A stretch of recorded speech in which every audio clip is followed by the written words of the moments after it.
Sir నమస్తే sir. ఏమే అంటే నేను యాక్టర్ని సార్. ఓ నటుడువా? అయితే అది మీ కొత్త సినిమాలో ఏదైనా చిన్న క్యారెక్టర్ ఇస్తారేమోనని. ఓ యాసం కోసం వచ్చా? యాసాలదే ఉందిలే, మన సినిమాలు చాలా ఉన్నాయి. దినమ్మ బడవా, మనది పెద్ద సినిమా కదా, నీ గ్యారెంటీకి ఇస్తా పో. Thank you sir. అబ్బా థ్యాంక్ యూ ఇంకులు మనకు బడవా. ఇదిగో నువ్వు బాగా చేయి, మంచి యాసం ఇస్తా పో. నీకేమొచ్చు అది చేయి, ఫస్ట్ చెయ్యి. అలాగే సార్. యువర్ ఆనర్, ఈ కోర్టులో వేసిన తీర్పు పై కోర్టులో వేస్తే చెల్లొచ్చు, చెల్లకపోవచ్చు. పై కోర్టులో వేసిన తీర్పు సుప్రీం కోర్టులో వేస్తే చెల్లొచ్చు, చెల్లకపోవచ్చు.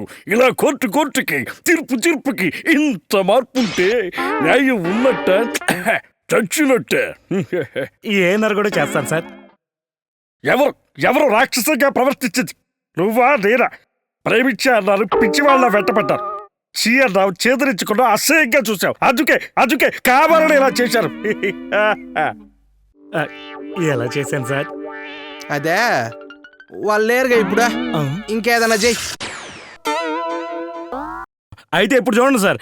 కుమారస్వామి, గోపాలస్వామి, సుబ్రహ్మణ్య స్వామి, సీతారామ స్వామి, నారాయణ స్వామి అని పేర్లు పెట్టిన 5 కొడుకులు పుట్టినవాడు పుట్టినట్టు పోతుంటే ఈసారి పుట్టేవాడు చంపేవాడు కావాలి కానీ చచ్చేవాడు కాకూడదని మొక్కి మరీ పెట్టాడ్రా మా నాన్న నా పేరు లక్ష్మీ నరసింహ స్వామి అని. ప్రభాస్ను కూడా ఇమిటేట్ చేస్తాను సార్. ప్రేమగా చూడాల్సిన మా అమ్మ కళ్ళు నా వంక దీనంగా చూస్తున్నాయి. నేనెప్పుడు చూడని ఈ కళ్ళు నన్ను దేవుళ్ళలా చూస్తున్నాయి. ఎవరో తెలియని ఆ తల్లి బాధపడుతుంటే నా కళ్ళలో రక్తపు టేర్లు పారుతున్నాయి. ఇంతకే నేనెవరిని? జూనియర్ ఎన్టీఆర్ వాయిస్ కూడా ఇమిటేట్ చేస్తాను సార్. అన్నా మాది రాయలసీమన్నా, అమ్మ తోడు, ఎంతమంది వస్తే అంతమందిని అడ్డంగా నరికేస్తా. పళ్ళు పళ్ళు పళ్ళు పళ్ళు పళ్ళు కొరకు పళ్ళు కొరుకుతున్నాడేంటో. ఇదేలా ఉంది సార్? ఏందే బాలకృష్ణ, ప్రభాసు, జూ ఎన్టీఆరా వాళ్ళు ఉన్నారుగా, వాళ్ళు చేసుకుంటున్నారుగా సినిమాల్లో. మళ్ళీ నువ్వెందుకు చేయటమా? నీకేమొచ్చా చేయబోయా?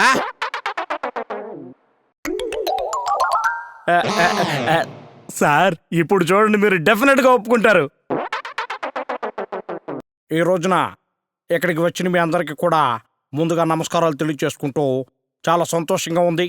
ఈ రోజున మీ అందరినీ కలుసుకున్నందుకు చాలా ఆనందంగా ఉందని మరొకసారి చెప్తూ థ్యాంక్ యూ. చంద్రబాబు నాయుడు గారి వాయిస్ కూడా చేస్తాను సార్. ఈ రోజున చూస్తున్నాం, రాష్ట్రాన్ని ముందుకు తీసుకుపోవాలి. అదే మాదిరిగా మనందరం కూడా ఒక్క తాటిపై రాష్ట్రాన్ని ముందుకు తీసుకుపోవాలని తెలియజేసుకుంటూ సెలవు చేసుకున్నాను. జై హింద్. సార్ కేసీఆర్ గారి వాయిస్ కూడా ఇమిటేట్ చేస్తాను సార్. ఎవడండి వాడు? ఇంతకు ముందుకెళ్ళి ఎప్పుడైనా మా తెలంగాణ 45 డిగ్రీలు ఎండ దాటిందా? దాటలే. మా తెలంగాణ మాకు వచ్చినాక దాటింది. మా ఉద్యోగాలు మేము తెచ్చుకున్నాం, మా నీళ్ళు మేము తెచ్చుకున్నాం, మా ఎండలు మేము తెచ్చుకున్నాం. 50 డిగ్రీలు చేసినాం. వచ్చేడు 55 చేస్తాం, పోయాడు 60 చేస్తాం. తేలికతాం. ఇది ఎలా ఉంది సార్? ఏందే రాజకీయ నాయకులదా?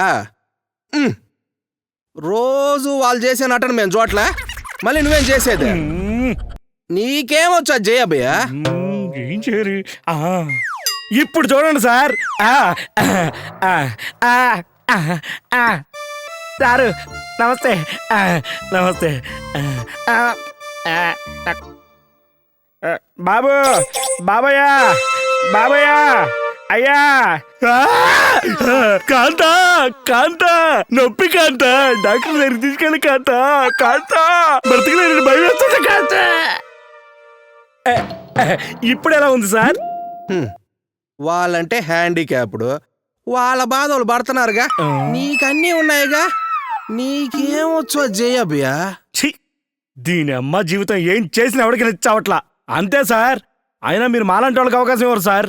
ఇంట్లో వాళ్ళు కష్టపడి చదివించి ఏదో ఒక ఉద్యోగం చేసి పోషించరా అంటే ఏదో పెద్ద స్టార్ అయిపోదాం హైదరాబాద్ వచ్చి కనిపించిన ప్రతి స్టూడియోకి ఎడితే కుక్కలా కాపలాకేసిన మమ్మల్ని ఎవరు పట్టించుకోరు సార్. ఎందుకు పట్టించుకుంటారు సార్?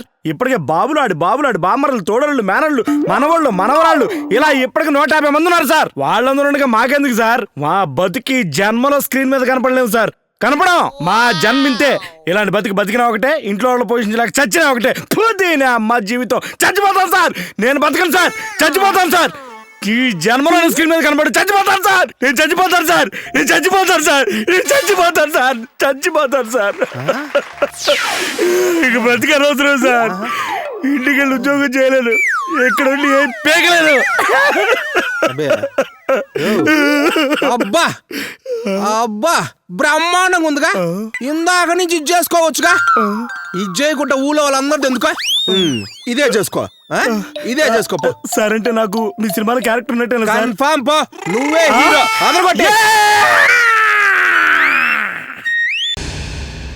సూట్ నుంచి షార్ట్కి వచ్చానని కన్ఫ్యూజ్ అయ్యారా? నేను అందరిలే కాదు, అదో టైపు. అసలు నేను ఏ టైపో తెలియాలంటే నా జీవితంలో ఒక అమ్మాయి గురించి మీకు చెప్పాలి.